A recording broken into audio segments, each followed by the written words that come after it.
As is tradition, I'll wait until I pop up here on the monitor. So good to be here. Hello, people watching now, people watching later. It's been a lovely beginning of this week, I must say. And I'm looking forward to a nice chat. It's going to be fun. What? Sneezer says, whoops. Oh, here we go. It's the Nazarite. It's me. I'm there. I'm here. I'm bringing you Hebrew lore from days of yore. Hang on a second. I need to put the earbuds on. I just noticed they're not on. Okay, we're good. Yes, yes, no. Come on. Well, can you guys hear me? Okay, well, it's connected now. Good, so here we go. Hello, hello, hello. Hello from Jerusalem. Okay. So I want to talk about a couple of things. Hit us with the Hebrew lore. Okay, speaking of which, I'll go with a comment from Eiler about last Thursday's stream. And I've spoken of this before, but I figured I'll open it up a bit. It's always a good thing to remember. He said, referring to the fact that I said that the land sinned on Tuesday, and we were from the land, and we sinned on Friday. And he said, how come the land sinned? Never heard of that. Who concluded that? Is this hidden Bereshit? Is this hidden Genesis? So I told him, God commanded the land to bring forth fruit trees bearing fruit. The land yielded fruit-bearing trees. Crucial difference. And I told him I go into it more in depth in different vids and streams throughout the years, but that's the basis. And so he said, I found this at Chabad.org. And this is a translation, I don't know whose, but it was at Chabad.org.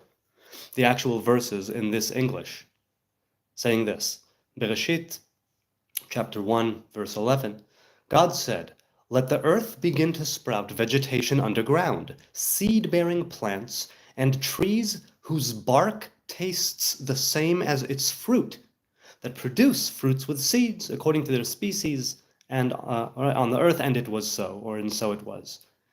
And then they continue, the earth gave forth vegetation, verse 12, right? Plants bearing seeds according to their species, trees whose bark did not taste the same as their fruit, only producing fruits containing seeds according to their species. God saw that it was good. On Tuesday, it was twice, pa'amayim kitov, it was two, he saw that it was good, to make up for Monday where there wasn't one, right, for the second day. Says Eiler, it gives me the impression that nature will do what it does, and it's not necessary some intention by God behind it.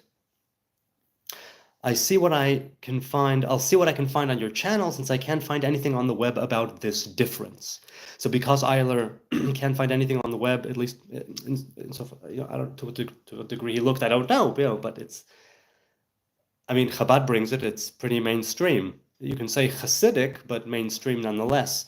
The fact that the fruit trees bearing fruit did not come into being, and that all that was yielded was fruit-bearing trees, it means that the earth it's imperfect, and we who came from the earth also imperfect. Now, as for what he said, it gives me the impression that nature will do what it does, and it's not necessarily some intention by God behind it.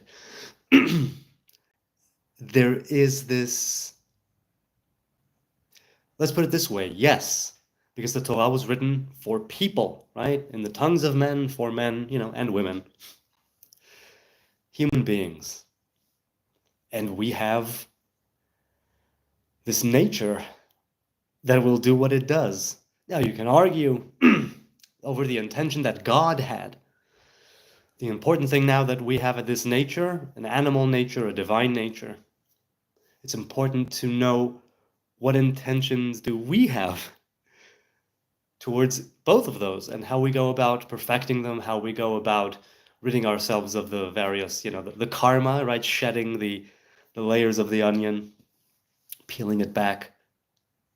The fruit-bearing trees, Orot HaTshuva, this is where I was fully made aware of this with Rav Kook, and I will read, again, it's not a translation, it's kind of on the fly, because I know this bit, but not so well that I could do Rav Kook proper justice.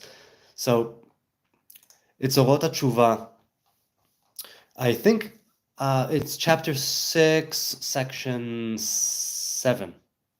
And I'm pretty sure that at the time, a few years ago, in the old channel, where I had a different first series on Orot HaTshuva, I think I spoke of it there. I don't know if I spoke of this particular section, this piska, this paragraph, during this recent, a few months ago, Orot HaTshuva in Elul, before the high holidays. Says Rav Kook, again, I'm paraphrasing.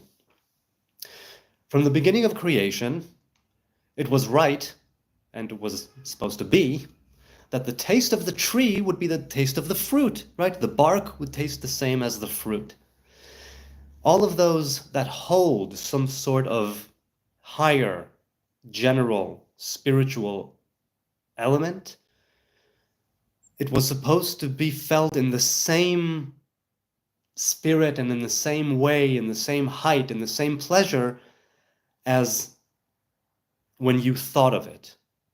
In other words, if we're going to make some sort of analogy, it's as if when you thought, right, when you stood next to an empty lot and you pictured yourself living in the house, right now it's only limited to your imagination. But it's as if you could really, really, as you are picturing it, already be there, walking in the house, right? It's the Aleph through Taf, the Alpha through Omega. The same thing that you tasted in the fruit, the final product, the same thing would be in the bark. It would be analogous. They would be the very same thing. You would be able to taste the bark as if it's fruit. And says Rav Kook, the nature of the land, the wanderings of life, the tiredness of spirituality when it is closed in physicality, it has caused that only the flavor of the fruit, that final endeavor, the high ideal, meaning what you set out to have, the final product, that can really be tasted. And even then, right, a specific time, a specific, season or whatever, it's ripe, right? It comes, it's ripe, it goes bad.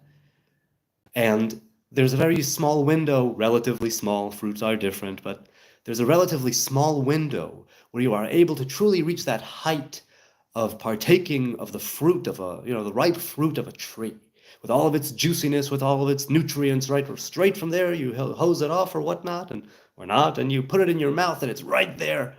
That very same, so juicy, oh my God. That very same thing ought to have been in the bark itself, in the branches, in the leaves, all the twigs and the flowers of the tree. However, because of what happened there with the land and then with us, when we were cast out of Eden, put in this world of knowledge of good and evil, it means that, right, closed in physicality, as he puts it, it means that only the very final thing and only in its proper time and place and whatnot can be felt. That's where you can taste the fruit, really. Not in the bark, not in the twigs, not in the leaves, not in the... Okay? Now, he says, all of the different things which the tree sprouts in order to grow the fruit, even though, right, their very essence and their essential contributions notwithstanding, they have become mere physicality. Now, I say mere physicality, again, paraphrasing. Okay, so he says that is the sin of the land, which is why the land was cursed when Adam and Eve were cursed. And every imperfection will be remedied, right? Every imperfection will be made perfect, he says, will be made whole, right? We are living in a... well, no, never mind, let's continue. He says, we are promised clearly that there will come days that creation will be back as it was in the beginning. And the taste of the tree will be as the taste of the fruit, because the land will make tshuva from its sin. The land will repent. The land will return. And the practical ways of life, right? Just as the bark doesn't taste like the fruit, practical ways of living. He says practical ways of life will not be a barrier between life and the very high pleasure of the ideal light. In other words, you need life, you need the bark, right? You need the leaves, and you need all of that in order to create the fruit later.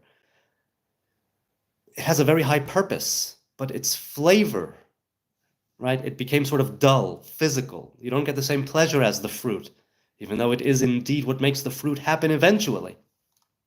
And so he says the tshuva itself, returning, tshuva itself, it will become great in the sense that it will imbue the physical world, the bark, the twigs, the leaves, and the flowers. It will have the same flavor.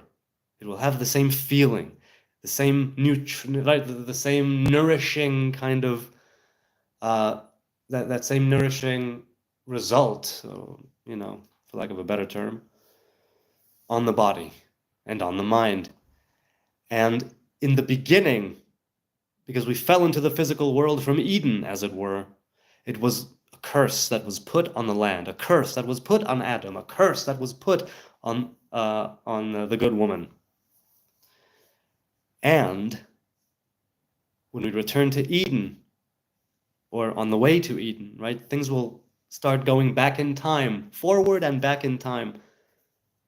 And from all of those, says Rav Kook, you'll be able to taste the flavor of the endeavoral light. And mankind will no longer carry the disgrace of, what would it be? Laziness in the way of true life. Okay, that was a horrible dog crap on the fly translation of something that deserves so many books to be written about it, as far as I'm concerned, and one that was written about it. It's called Bereshit. So yes, that's the sin of the land. That is our sin as well. That's what I was talking about. Okay, hang on a second. Okay, let's go to the chat now, and then maybe I'll continue. Yes, we have some chat. Okay, we have some chat. Hello, people in the chat. Hello, Robert Harrison. Hello, Sneezer. Hello, Bloodnose. Hello, anyone else? Not here right now, but 7 people are watching, and those are 3 or 4 names, and they're regulars. Is someone here not a regular? Declare yourself, make a noise, shout out.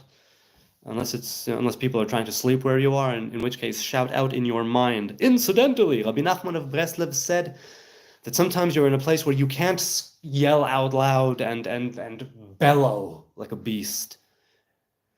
And so he says that you need to practice, or you ought to practice, if you're in that sort of thing, to practice hearing it in your mind. That yell, that bellow, that exclamation of everything through the mouth. He said, picture it in your mind, like really, really fine tune it in your mind. Yes. Okay. Hey man, you need something? You went upstairs. Which ones? Well, if I see it, I'll let you know, man. Okay, so today I have a tall glass of chai, and unlike usually, I added a bit of soy milk. I've tasted before, back when I was still drinking dairy, consuming dairy. I tried milk with tea. I tried milk with coffee, Turkish coffee, black coffee, regular ground coffee, and it never sat right with me. I've been drinking it black for as long as I can remember. Well, not as long as I can remember, for years. Now I added a bit of soy milk to this chai. Baruch atah Adonai Eloheinu melech haolam, she'hakol nihyeh b'dvaro. I like. Okay, continuing in the chat. That's a tough-looking thumbnail, says Robert Harrison. Well, I was just walking. Shalom BMXers with dreadlocks wherever you are. Well, he's been commenting, but he hasn't been at the recent few streams. So, sure things are relatively okay with him, but it's nice that you're giving him that shout-out. Bloodnote says, hello to Sneezer and Robert, old friends. That reminds me of Simon and Garfunkel. Old friends. Oh man, Bookends is such a wonderful album. Such a wonderful album, oh wow. Robert Harrison says, I found Yeshua in Torah, as many Christians do. He was the light when God said, let there be light. Think about it. The sun wasn't created yet when God said that. The sun wasn't made till the fourth day. Well, that's a machloket, a difference of opinion. Some say that it was made originally there, but it really came into being and got into a cycle, as it were, on the fourth day. And of course, it's not about that light. You're absolutely right. It wasn't the sunlight. It was a different type of light. So, you call it Yeshua, understandably, you're Christian. Also in Bereshit, let us, na'aseh Adam, we will, let us make a person. That's right.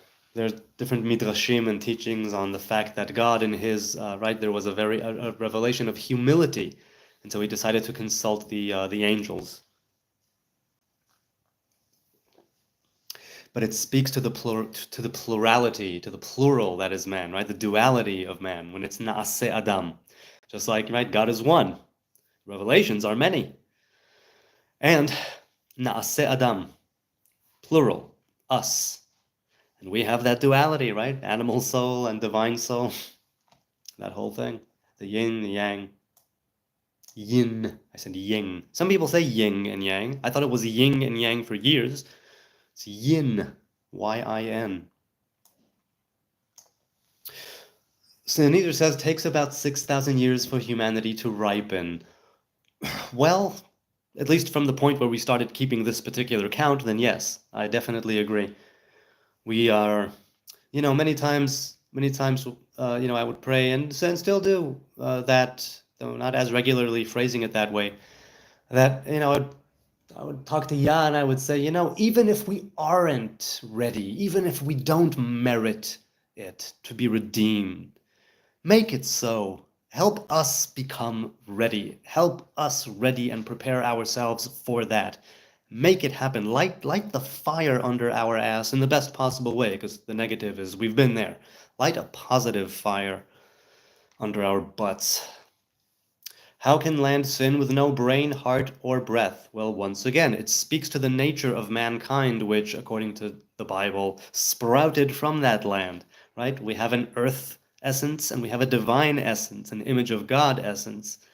And it's, Rav Kook said, right, Sagur b'masgera gufaniot, closed in the, enclosed in physicality. But it's through this physicality that we can achieve all of this. And even if you say, no, the land didn't sin, no such thing, it has no free will, hence it didn't miss the mark, it did exactly. Yes, the Torah is speaking to the nature of mankind. The Torah is speaking about the fact that we turn to dust and ashes eventually. We are part of that land, right? We have those 4 elements inside of us. One of them is earth. Robert said, Sneezer, you assume they are required for mind. That is an assumption, and I understand what he's saying, but I understand what you're saying too, right? Mind, consciousness, awareness, you don't necessarily need brain, heart, or breath. Could be. People are still working on that, right? What is sentience? Bloodnose says, individually we ripen, wither, fall off the tree, and dump our seeds. Yes, we do, but we are part of a greater movement. But yes, that's what we do here. We live and we die, and we live again with the fruit of the tree of life. Sneezer says, all is in mind and mind in all. Robert says, could you dumb it down? Sneezer says, many have it backwards, thinking chicken came before egg. Eventually, all is in mind and mind in all. Mind came before matter. Yes, there is something to that. Definitely. I'm also a fellow black coffee drinker. Black coffee here, says Bloodnose and Robert. That's right. Black coffee drinkers. Pixie Face, wow, I haven't seen you in a while, I think. Maybe that's why Jesus cursed the fig tree. He was hungry and reached for a fig, but there was only leaves. Yes, and then when they went back there shortly afterwards, he cursed it, and then his disciples went there, and it was dead. And I know this not because I only read the New Testament once in my life, but Louis C.K. has a bit about that segment of the New Testament. I know Eov is Job is a book of hardship and troubles, but I'm enjoying reading it. Oh, I'm sure you are. And the Hebrew, there are a few things in Eov, a few words that appear only there. Also, I've said this many times, I love the fact that God has a revelation from within a storm. Vaya'an Adonai et Eov min ha'se'ara. From within the storm. Oh, there's something so exciting about that and so like terrible and awesome to have that dialogue with God. I mean, I'm all about Hitbodedut, and I have that ongoing dialogue with the Most High God, and the one that Eov had with him is his, obviously, and the fact that it was written down, whether you think that it actually happened, or whether it's all allegorical, or whether it's a, complete myth, fairy tale, whatever. Uh, the Hebrew is amazing. The story is amazing in the sense that it really encapsulates you, right? It amazes you, it puts you in there, and those long speeches, right, where they go into the very meaning or lack thereof of why we're here and what is it that we're doing here, and how much of it can be laid at my feet. Love soy in every form except milk. I would struggle to drink it without it traveling back the other way. Oh, I see. Can't understand how anyone would like it, but hey, that's just me. Beauty is in the taste of the tongue, I guess. How's everyone getting on? All of that was Ariel Marshall. Well, my favorite milk is oat milk of the non-dairy milks. But this is nice. I'm enjoying it. It goes well with the chai.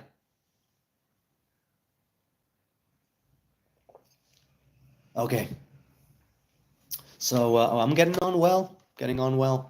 We have a fast day coming up, the fast of the 10th of Tevet, and it's one of the only times, if I'm not mistaken, where we fast on a Friday, because there is a halacha that says that you're not supposed to go into Shabbat hungry, and there's a tradition or a custom to taste a bit of the food lichvod Shabbat, right, to honor the Sabbath before the Sabbath comes in. Again, it's always that interplay between the weekdays and the Sabbath, remembering the Sabbath, having its light spread out throughout the week.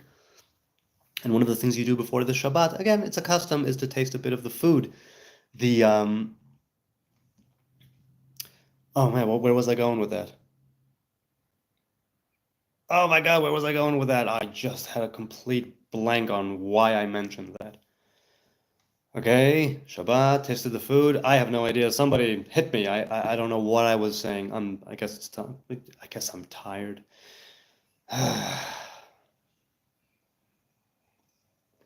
Let's see, I'll read the comment again. Maybe it will come to me. Love soy in every form except milk. I would struggle to drink it without it traveling back the other way. Can't understand how anyone would like it, but hey, that's me. Beauty is in the taste of the tongue, I guess. How's everyone getting on? I think I was answering that. How's everyone getting on? I don't recall what I was saying, but anyway, I'm getting on well. Oh, but that's right. The fast of the 10th of Tevet, tasting something before Shabbat. Thank you. I said thank you, but nobody said anything here. Because it's probably only reaching you now, because there's a lag. Okay.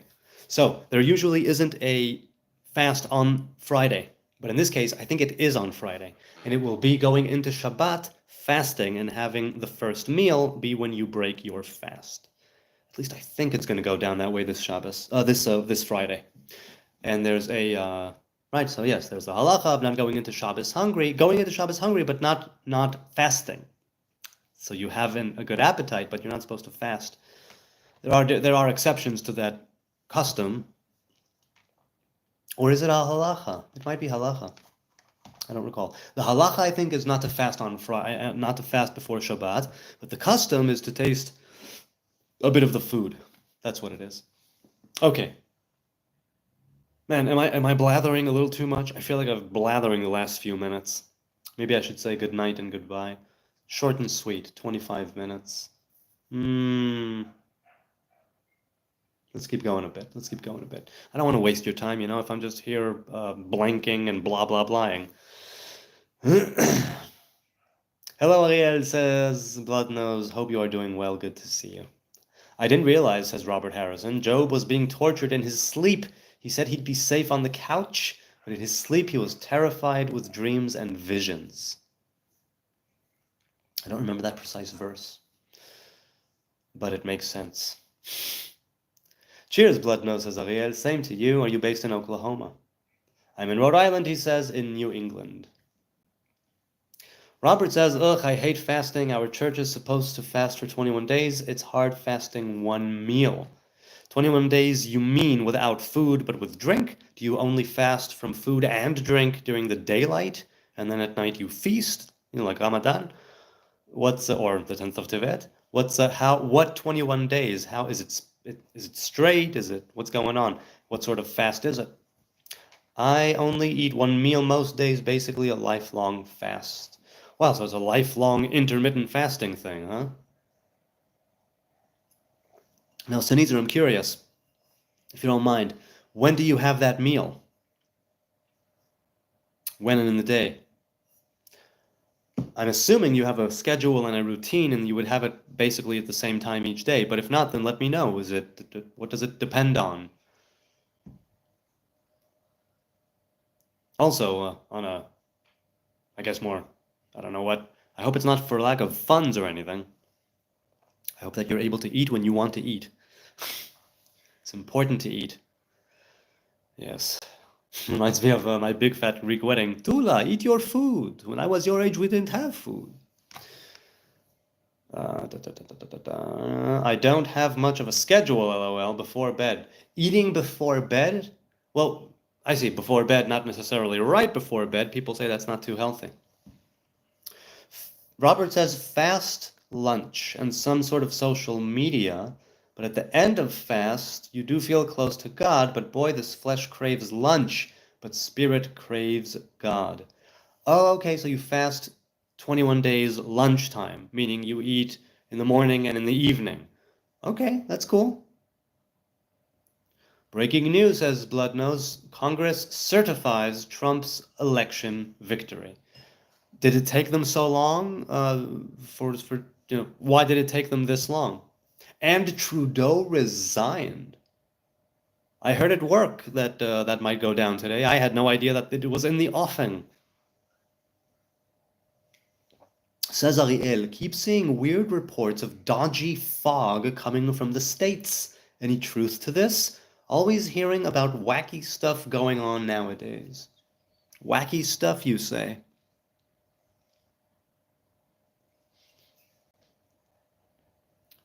Oh, if you do it. So you're not doing it right now. If you do it. Haven't seen any fog at all, Ariel. There wasn't fog out here either. Radiohead has a song called Fog, and it's pretty. Yes, it is. Trump gave Hamas to January 20th? Oh, till January 20th to give hostage back or else? What's your opinion of that as Israeli? Well, my opinion is that if they won't surrender before the IDF, then I can understand why they wouldn't. Perhaps they will surrender to the United States of America.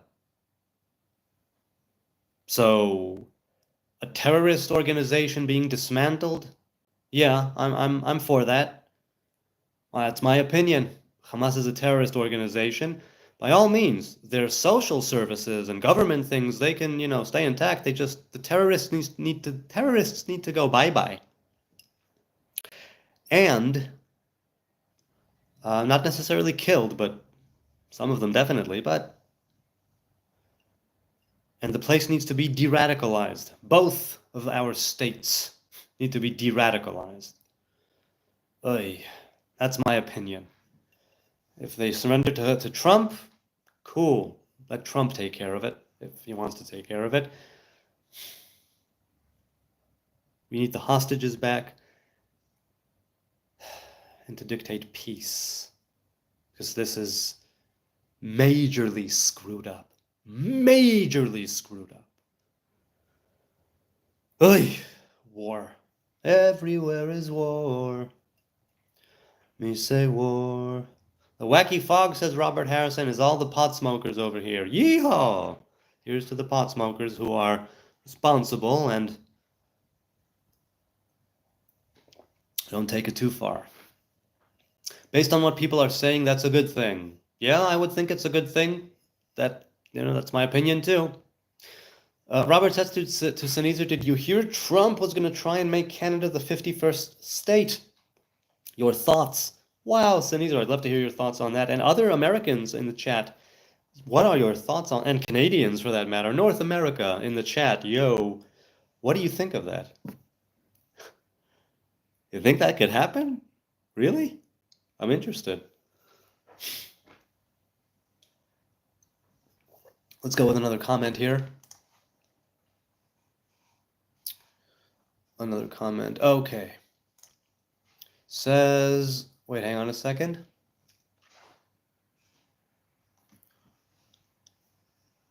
Wait. Okay. Said Sneezer a few days ago, I'm under the impression that during the flood, the poles moved, possibly thus causing, and east became north-ish.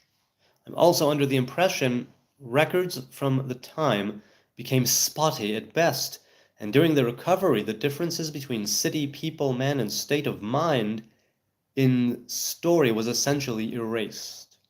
I've heard reasonable possibilities of locations for Eden ranging from Florida to Philippines, and perhaps most interestingly, South Pole. So people say that yes, during the flood, all kinds of things happened, and the Earth was turned on its axis, right? We have a slight tilt. That tilt of the Earth's axis is attributed by some to the flood. Let's see. Earned it. Earned it, he says, and I'm not sure what he's referring to. He didn't put a timestamp next to that. I'll try and discern, from reading the comment, because I'm just going through it now. Earned it, he says, and what, pray tell, have you done making you so worthy? It's not a disbelief of your worth so much as that of every man. We're given the gift not out of worth, but out of potential, so that we can share it. Even in Jesus' life, he didn't earn it, having done nothing as himself. Only through his ultimate example of unconditional love and conquering of death did he earn it to give.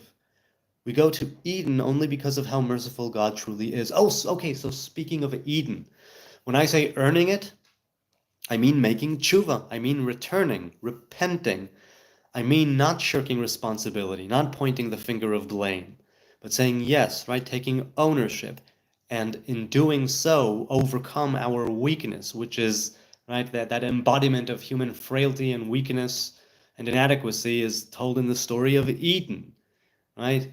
God says, don't eat, we eat. God says, Ayeka, where are you? Right? We say, oh, but I'm vulnerable, I'm naked, I'm running away. God says, did you eat from the tree? It was her. It's like that whole progression of things. It was just one thing after the other. And that is what we will be making tshuva from, and the land will be making its own tshuva, right? And the bark will taste like the fruit. So yes, what have I done making me so worthy? I believe in the existence of a divine image that I have the potential of being, right? That image of God spoken of in Bereshit, in Eden. And I believe that there's a divine element to humanity that is a little different than the rest of creation. And so that is what makes me worthy, like you said, out of potential, worth and potential. Maybe I should have said potential, but it's earning it. It's being worthy of it eventually because of who we are and what we do. We will be that embodiment. We will be a channel, right, of the divine energy and the divine will through our own actions, being able to actually take stock, take responsibility, take ownership, and decide somehow, sometimes against all odds, to do the right thing. So I don't know if we understood it, in the same way, but okay. As for we go to Eden only because of how merciful God truly is, I understand what you mean in the sense of mercy, not as in, right, as in Rachamim, the middle pillar, right, from top to bottom, from bottom to top, runs that middle pillar, which is called mercy, the pillar of mercy. Okay. right? Pillar of kindness, pillar of judgment, pillar of mercy. The middle pillar. Ketubah, he says. I heard if I use my tuba, it means I'm divorcing her. Wah, wah, wah. No, it's ketubah. I play the tuba, he says, but not in about 3 decades. Too expensive to own one. And I was like, how odd. Had to rewind to see what I missed. Yes, ketuva or ketuba. Ketubah. Oh, you can read Aramaic. I can read Eretz Yisrael Aramaic. Not any Aramaic. Some of it is more difficult. I can read more than less. But there are still some places where I need to go, what's that word? And look it up. But I can read Eretz Yisrael Aramaic because it's, well, more than other types of Aramaic, first of all. And second of all, it has a lot more kinship with Hebrew. It's easier. Next time you read the Gospel, I recommend you read it in the original form Aramaic. That's probably Galilean Aramaic. Probably. Which is, I don't know if I know it as well, but maybe if I ever read the Gospels again, I think I'll go with the same Hebrew version that I did the only time I read them. When I read it. I think Aramaic would be too challenging for me. But it's, oh, to get as much nuance as you can. See, that's just it. We're looking for nuance. I'm not fluent in Aramaic. I can understand it, I can get it, the gist or more, and only that specific dialect more than others. Definitely, I couldn't read the book and get nuance from Aramaic. That's for sure.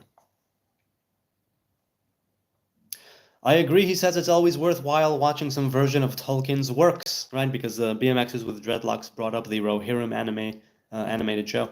Have you noticed how it mirrors the Bible? I'm guessing not. It's not the first that I've heard of that.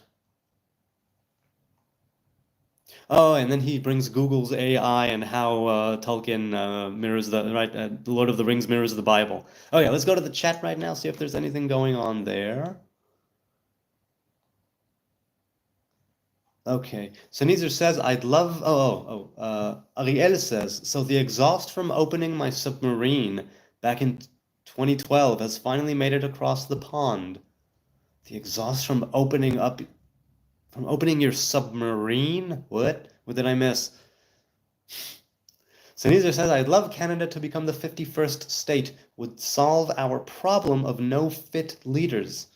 I think they should become the 13th province, though. What would be the difference? I mean, a province is not a state, that much I know, but...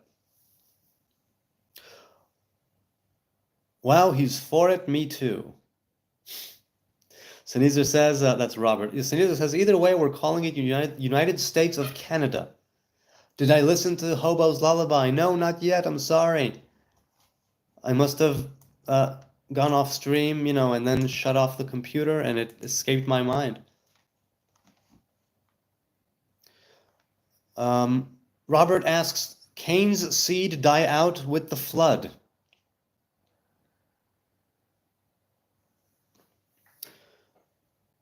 I don't recall. Maybe so. Maybe so. It's interesting. I don't... Okay, so it's 10 generations from Adam through Noah. And then the sons were, right, that 11th generation. And Cain is second, right? Adam Shet Enosh, okay, yeah?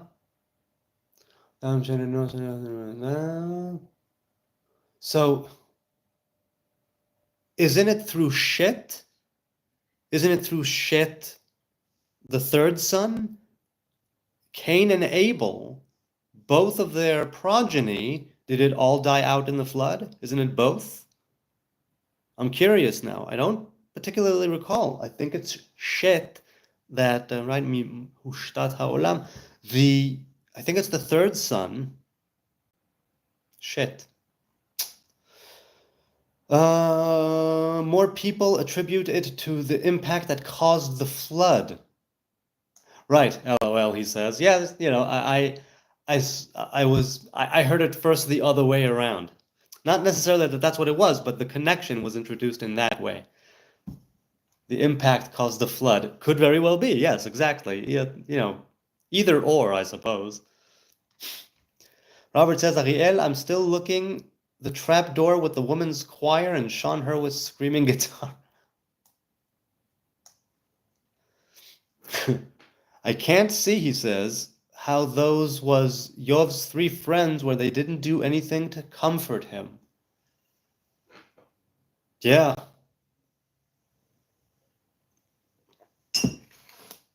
That does raise a question. Robert says, what if we all had a live person teaching from HN in Israel? That would be cool. Wait, what? Robert says, what if we all had a live person? Oh, you mean me live and not through the camera?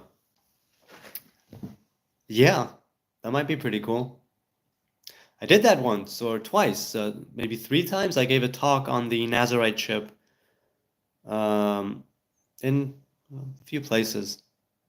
I think I did that, yeah, 2 or 3 times.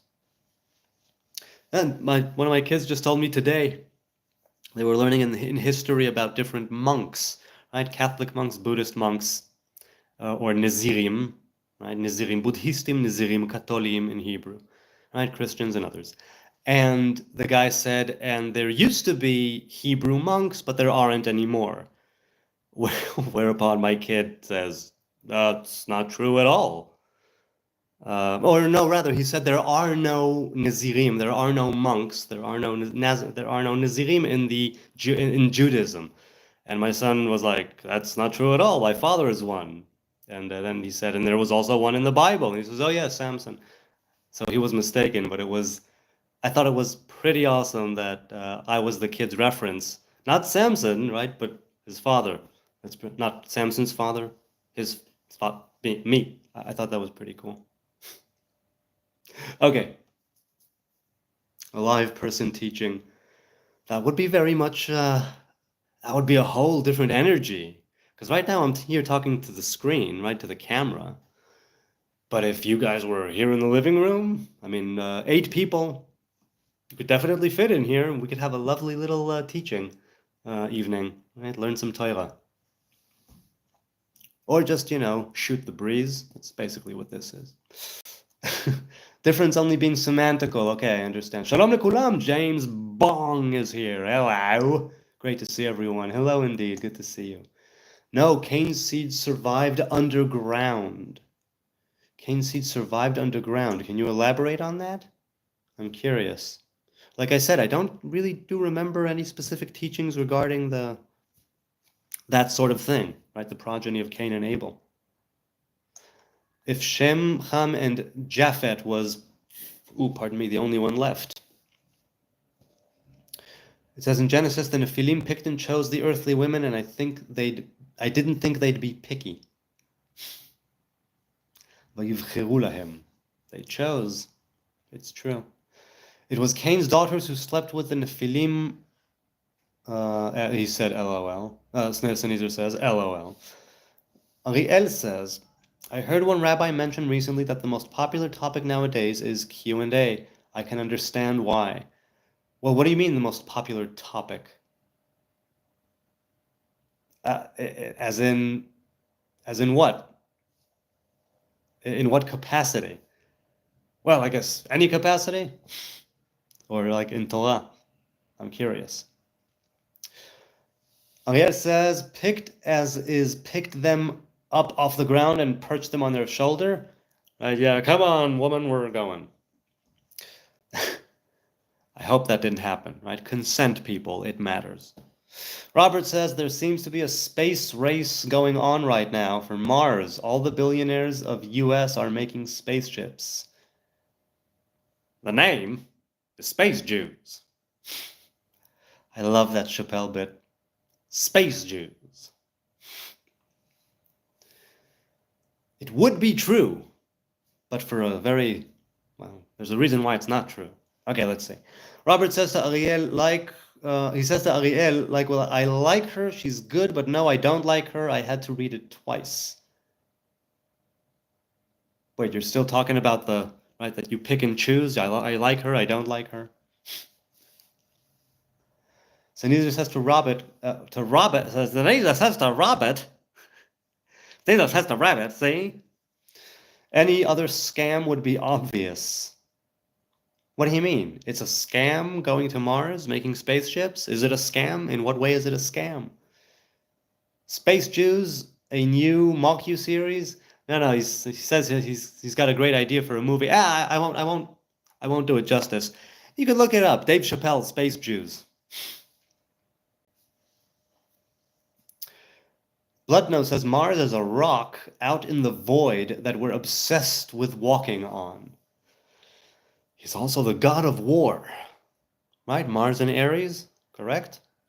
Yes, red. God of war. Robert says to Bloodnose, exactly, we're obsessed. Probably the unknown. What do you mean we're obsessed? Probably the... Oh, because it's the unknown? You know, and not to take away from astronauts, astrophysicists, science, academia, exploration, adventure, billionaires or whatnot, but I'm reminded, right? I'm reminded of what, I'm reminded of, oh, what's his face? Oh, it's on the tip of my schnoz. What's his name? Anyway, the guy who said right, the feeling of the immediate experience, the here and now. McKenna, right? Terence McKenna, doctor, right? Terence McKenna. The immediacy of the lived experience. I think that's what he called it. So, you know, I don't know if I'll ever walk on Mars. I have the here and now. And there are other people out there who are thinking way into the future, way into the future. I'm very, you know, narrow-minded and in some ways, you know, I'm narrow but deep. You know, I have my little thing, but I go, you know, I try to go all in on it. And we are obsessed with walking on it, I suppose. I can understand why. I really, really can. I don't, you know, I like being at home. We know there's no life on Mars. Well, David Bowie would have something to say about that. He would ask the very same question. For me, all the planets have no life except Earth, according to Torah. So not just in our solar system, but all planets around all, right, all solar systems in all of this galaxy and the other galaxies. But that's just me, he says. But then again, says James Bong, on the same note, we have homeless people and we waste all this money on bragging rights. Yeah. I don't know the first thing about economics, not on an individual scale or a global scale. I wouldn't know the first thing about all the processes, the intricacies of, you know, the money that makes the world go around. Like I said, I can understand why some of these types who think into the future are thinking about Mars. It's just, it's a little too far away from me personally. And, you know, whether it's the spending all the money, the bragging rights, the homelessness, it's something that, not to compare homelessness with exploring Mars. Yeah, homeless people waste money on bragging rights. Yeah, that money could be put to better use. But see, that's a dangerous thing to say, I guess, because what I would consider better use would be someone else saying, you're being stupid, think about the future. Don't just live in the here and now. You must consider the future and then live in the here and now. And the tension between those things, I don't know where I'm at, you know? We'll walk on Mars, he says Bloodnose, if we want, even if it's without our human flesh biological spacesuit. We'll walk on Mars if we want. Well, at that point, what? We'll be androids? We'll be, you know, the transhuman? Damn right, James Bong, says Bloodnose. True, Bong, says Robert Harrison. Not saying space isn't cool or interesting, but they're spending billions like on Elon Musk, Jeff Bezos, but it could be spent in this world. Not saying space travel ain't cool. Who in this chat would go to Mars if they could? Would or wouldn't? Ariel says, going to the Red Planet reminds me of Doom and Event Horizon, not too appealing for me. No, but see, there are people who are fascinated and obsessed, positively, negatively. There are people who consider this a real viable possibility, not for now, but down the line. And you never know when the next breakthrough will manifest. You never know when it will make an appearance. Every, different industries and it's all just leaps and bounds. Things are happening very rapidly. And that idea of the space race, is it just bragging rights? Is it practical, impractical? I suppose it depends on who you ask. If you're talking about like thinking of the future of humanity and I don't know, when the sun goes red giant, I think Mars will also be consumed. I might be wrong.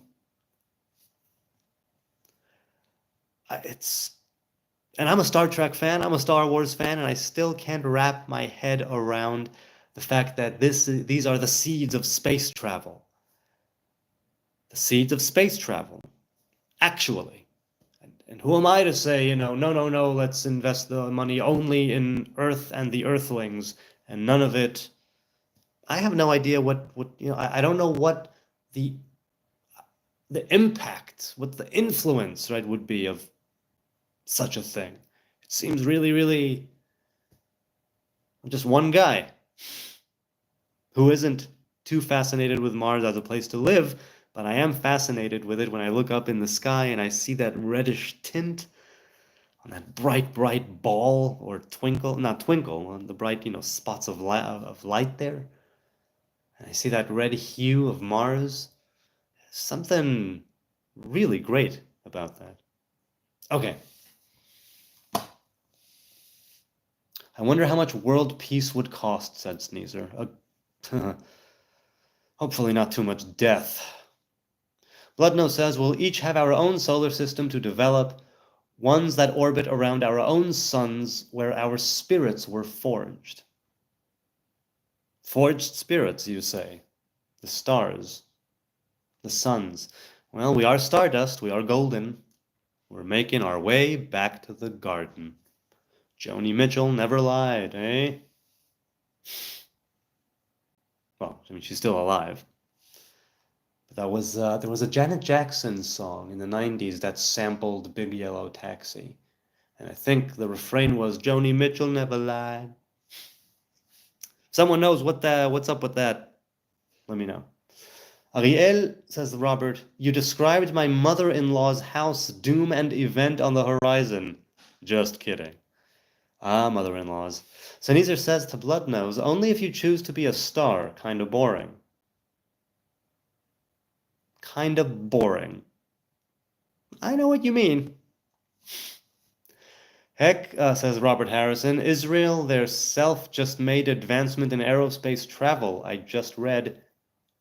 No cops in space, says Robert Harrison. Okay, we need sometimes, a police force to maintain the peace, to keep the peace. Not always. All it takes is one big Auk to wipe out mankind. One big Auk. Oh, rock. I'm assuming it was supposed to be rock. All it takes is one big rock to wipe out mankind. Yes, that is true. I remember watching Comet Shoemaker-Levy 9 crash into Jupiter and its moons or whatever, again in the 90s. That was something. Just ripped into Jupiter. James Bong says, in my opinion, I would rather us achieve a Type 1 civilization and work to get to terraform Mars after we achieved a healthier Earth. So far, the one we have, that was it. So far, the one we have. Gotcha. I thought that was the beginning of a sentence. So far, the one we have. Yes, indeed. A healthier Earth. That sounds very nice. It really does. A healthy soul and a healthy body on a healthy Earth. That sounds right. There's a rightness to it. Sneezer says those who want to colonize elsewhere keep that as a primary thought. Yes, that's right. One big what, Sneezer? Says Ariel Marshall. Rock. Yes, indeed. The only one we have. Yes, James, I understand. Robert says, anyone see the black moon? And I heard in the month of January the planets are aligned. I don't know what the black moon is, and now I'm intrigued. I'm going to Google that quickly here. The black moon is a name recently, 2016, given to the various new moons. Oh, okay. Yeah. So there were a couple of, what, is it debris, some sort of space objects that were orbiting, and they disappeared, or at least one of them, I think, disappeared. It's no longer in orbit, if I'm not mistaken. And one of them might still be, and that's what it's called, the black moon. I didn't know that. That's very cool. I didn't see the black moon. Did you people? In the month of January, the planets are aligned?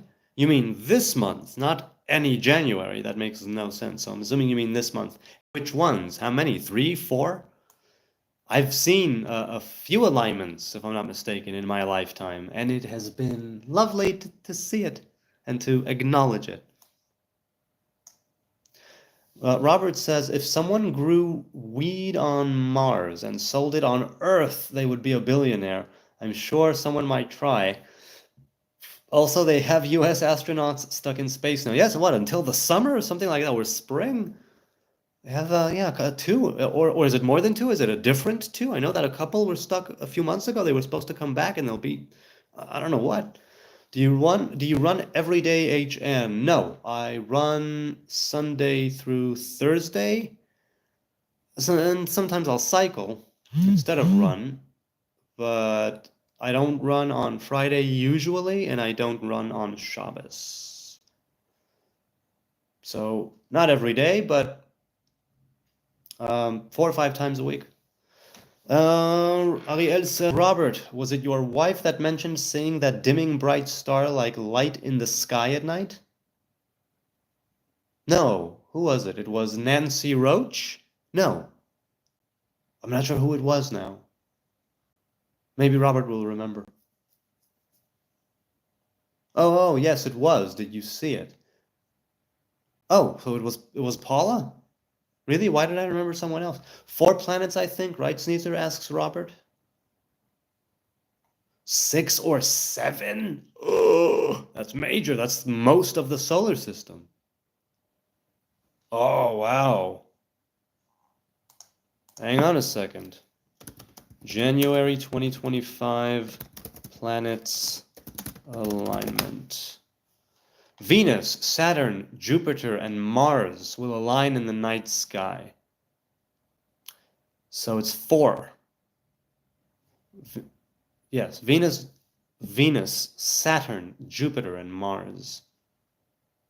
And us. Right. Venus and Saturn appear low in the southwest after sunset. Jupiter shines brightly above them, while Mars glows in the eastern sky. Ooh. A good time for Mars watching, huh? Nice, nice, nice. Asks Robert, anybody got any tips on long flights? I might be going to Alaska. I don't have any tip. I haven't taken a long flight in a long time. Ariel says, yes, every night in the same place, so it just seems like a crazy bright star, but I do not get how I saw it behaving a week ago. Wait, I'm sorry, so it was you? I don't know what's going on. Someone mentioned it. You're saying it's Paula, but then... Okay, never mind. It is the tabernacle God is preparing for you, said Bloodnose. I'm looking for it tonight, said Robert. James says Alaska is beautiful, but bring a coat. Indeed. Bloodnose says we just can't understand how we'll visit our own solar system because we only know this flesh. Yeah, it's a lot like the fetus in the womb, right? It's all he knows. He can't fathom what's outside. Robert says, any knowledge on space or planets in Torah, HN, you know of? Well, if you're talking about... Well, look, there's the word kochav, meaning star, and it's mentioned a couple of times in the Torah. But if you're talking about written Torah, I don't think there are. I don't think planets are mentioned, but the stars, right? The stars are mentioned, and star in singular is mentioned. Now, other than the story of creation, which sort of touches on it, right? Sun, moon, stars, firmament, all that. If you're talking about the written Torah, that's what that is. If you're talking about the planets and the sun as divine revelations that signify a certain, right, the physical objects and in the universe that mirror a kind of divine energy, revelation, emanation, that's a different story. But that's not written Torah, that's more oral traditions and um, more oral Torah. Bloodnose says we are living on this rock which orbits the sun from which the fallen angel was forged. This world is the result of his efforts. The light bringer, huh? I know what you mean. It's been an hour. I think it's a good time to say goodnight and goodbye. God willing, I will see you good people on Wednesday. I deeply appreciate your time, your kind attention. It's so lovely to just sit here, have a cup of tea, press go live, and here we are having this lovely chat for the past hour. Thank you for your likes, your subs, your views, your positive vibrations, your contributions, your gems, your 2 cents. I always enjoy this.